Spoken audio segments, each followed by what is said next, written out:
আজ আপনাদের ভ্রমণ করাবো থামদাড়া। অল্প চেনা অপরূপ এই জায়গা দেখানোর আগেই করোনায় পাহাড় সিরিজের ৬ষ্ঠ পর্ব নিয়ে কটা কথা বলে নিই। ওই পর্ব অর্থাৎ আগের পর্বে আপনাদের নামথিং পোখরি দেখিয়েছিলাম। শিটং ভ্রমণের সাইট সিইংয়ের যেসব স্পট দেখানো হয় সেইগুলোই একে একে দেখাচ্ছি, তাই প্রতিটা পর্বের সঙ্গেই আগের পর্বের লিঙ্ক আছে। আগের পর্বটা যারা দেখেননি তারা আই বোতামে ক্লিক করে দেখে নিন।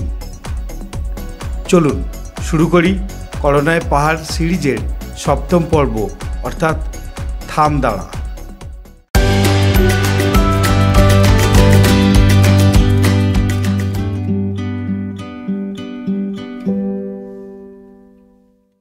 আমরা এখন ৫ পোখরি যাচ্ছি, এটা শিটং 2 এর মধ্যে পড়ে। রাস্তায় একটু দেখাই আপনাদের, পাইন গাছে মোড়া রাস্তা, উঁচু নিচু, অনেকটাই উঁচুতে শিটং 3 এর থেকে। আমরা যেখানে ছিলাম সেটা শিটং 3।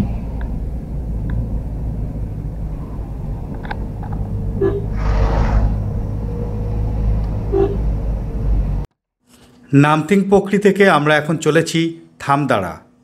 থামদাড়ায় 5টা ছোট ছোট পুকুর আছে, তাই থামদাড়ার আর এক নাম ৫ পোখরি। পোখরি শব্দের অর্থ পুকুর।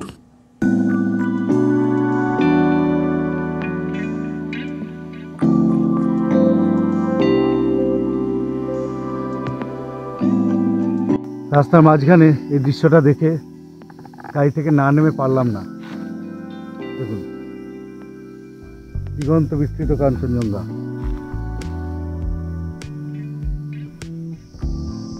এই যে স্লিপিং বুদ্ধা, একদম এই হচ্ছে মাথা, পেট, এই পা, এই হচ্ছে পা, পেট, মাথা। দেখুন ভালো করে মিলিয়ে নিন, সত্যি যেন বুদ্ধদেব এখানেতে রয়েছে।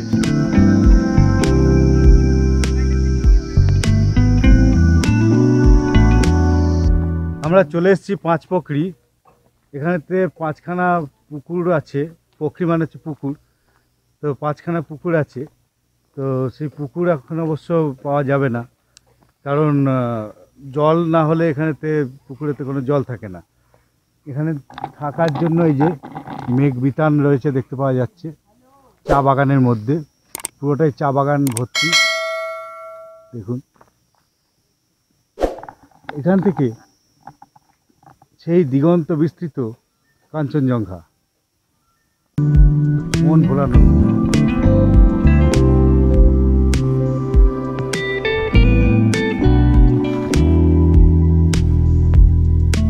চা বাগান,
দাঁড়া শব্দের অর্থ পাহাড়।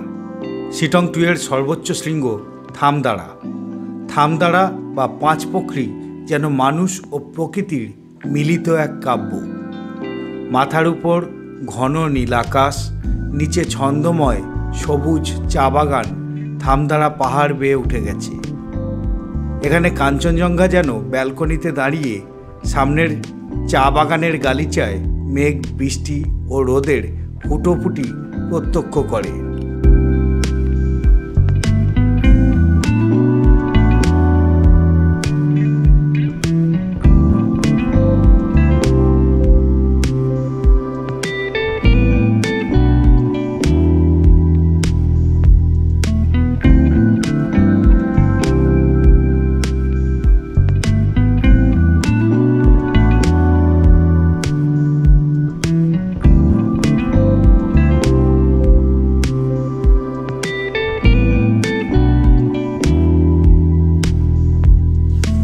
চা বাগানের ভিতর দিয়ে নীল ও সবুজকে সঙ্গে নিয়ে মিষ্টি রোদের চাদর গায়ে দিয়ে চলেছি থামদাড়ার সর্বোচ্চ বিন্দুতে।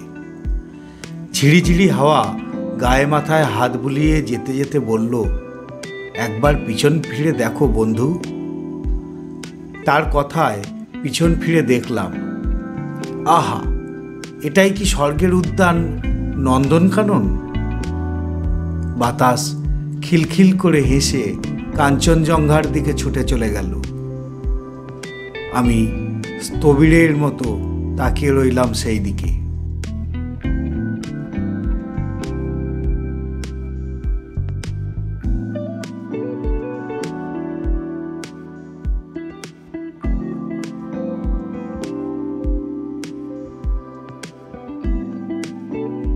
খানিক বাদে আবার পাহাড় চড়া শুরু করলাম এবং একসময় এসে পৌঁছালাম থামদাড়ার শীর্ষে। দেখুন তারই কিছু ছবি।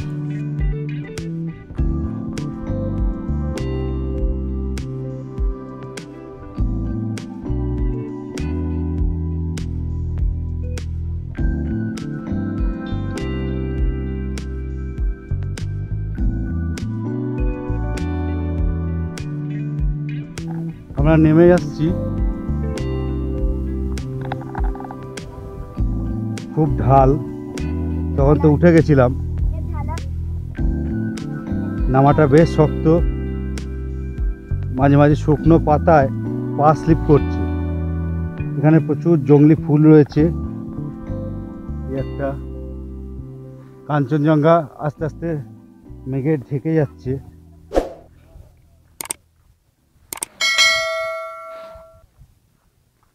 পাঁচ পোখরি থেকে আমরা নেমে আসছি।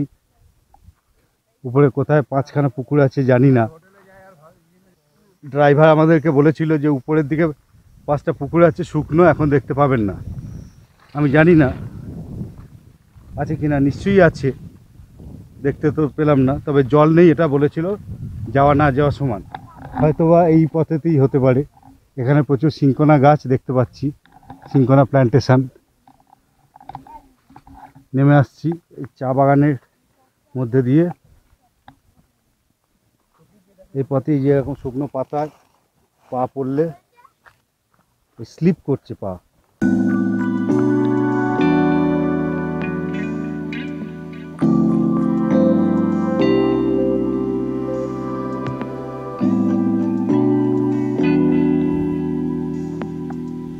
নিরিবিলি এই জায়গায় এসে 2-1 দিন থেকে আপনি কাঞ্চনজঙ্ঘার সাথে আলাপচারিতা সেরে নিতেই পারেন। তাকে একান্তে বলতে পারেন প্রাণের কিছু কথা। এখানে থাকার জন্য 2টো হোমস্টে আছে। ডেসক্রিপশনে ফোন নাম্বার দিয়ে দিলাম।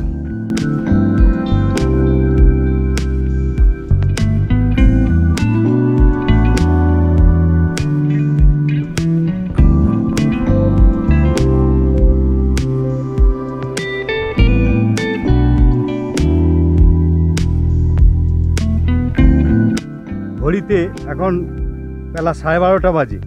এই 12:30টার সময়তেও এখনো পর্যন্ত কাঞ্চনজঙ্ঘা ঝকঝক করছে।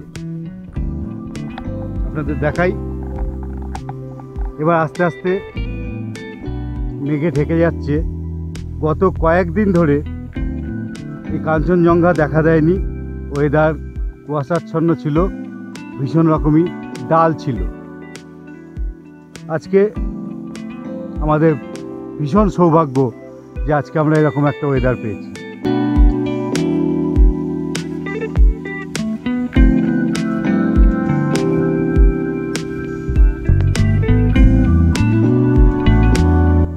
এখান থেকে অনবদ্য লাগছে। আপনারা দেখলেন, এই এপিসোডটা এখানেই শেষ করছি। ভালো লাগলে লাইক শেয়ার তো অবশ্যই করবেন, আপনাদের মতামত দেবেন, সঙ্গে থাকুন, দেখতে থাকুন। পরবর্তী অংশ এর পরের ভিডিওতে নিয়ে আসছি খুব তাড়াতাড়ি। ধন্যবাদ।